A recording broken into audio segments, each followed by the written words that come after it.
আপনার সন্তানকে প্রযুক্তির জ্ঞান দান করুন, কারণ আগামী বিশ্ব হবে প্রযুক্তি নির্ভর।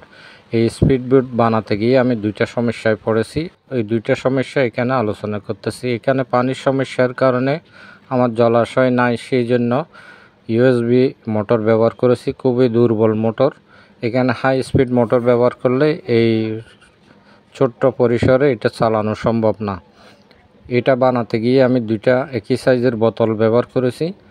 একটা এখানে জয়েন দিয়েছি উপরের অংশ এবং নিচের অংশের সাথে, এমনভাবে জয়েন দিয়েছি এটা বোঝাই যাচ্ছে না। সুপারগুলো দিয়ে এটাকে জয়েন করে দিয়েছি। আর এখানে দুইটা সকেট ড্রপ এবং মার্কার পেন দিয়ে দুই পাশে লাগিয়ে দিয়েছি যাতে স্পিডবোটটা উল্টে না যায়। আপনি এমনি খালি রাখলে এটা ব্যালেন্স হবে না, যখন ব্যাটারি রাখবেন এটা ব্যালেন্স হয়ে যাবে। এটাতে এই স্পিডবোটের কিছু সমস্যা দেখাচ্ছি আপনাদের।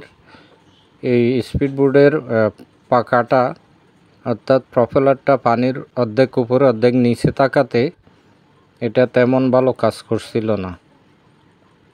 এটা হলো প্রথম সমস্যা। আর এটা এক সাইডে ঘুরে যাচ্ছিল, তার জন্য কি করেছি এটা আমি আরেকটু পরে দেখাচ্ছি। দেখেন, কিন্তু চলতেছে ঠিকই। আর এইটাতে ব্যাটারি থেকে মোটরে যাওয়ার ওইখানে একটা সুইচ লাগাই দিলে এটা অন অফ হয়ে যাবে। এটা হলো লম্বা প্রপেলার, এটা ভালো কাজ করে যেটা পানির মধ্যে ডুবে থাকে। এটাও আমি একটা বিস্কিটের প্যাকেট দিয়ে বানিয়েছি, বিস্কুটের ইয়া দিয়ে।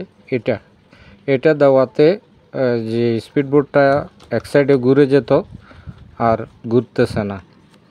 কারণ আপনাকে কিছু বানাতে গেলে আপনি বুঝতে পারবেন সমস্যা কি আসতেছে। এমনি দেখলে ইউটিউবে মনে হয় সব কিছুই খুব সহজ, তবে শুরু করলে নতুন নতুন আইডিয়াও আপনার চলে আসবে। আমার উদ্দেশ্য হলো নতুন প্রজন্মকে রাজনীতিমুক্ত প্রযুক্তি নির্ভর করে গড়ে তোলা। কারণ আমিও একজন সীমিত জ্ঞানের অধিকারী, আমার যে জ্ঞান আছে তা আমি সবার মধ্যে বিলিয়ে দিতে চাই। আশা করি যদি এটাকে গ্রহণযোগ্য মনে করেন সাবস্ক্রাইব করে সাথে থাকতে পারেন। আমার কাছে অনেক টেকনিক আছে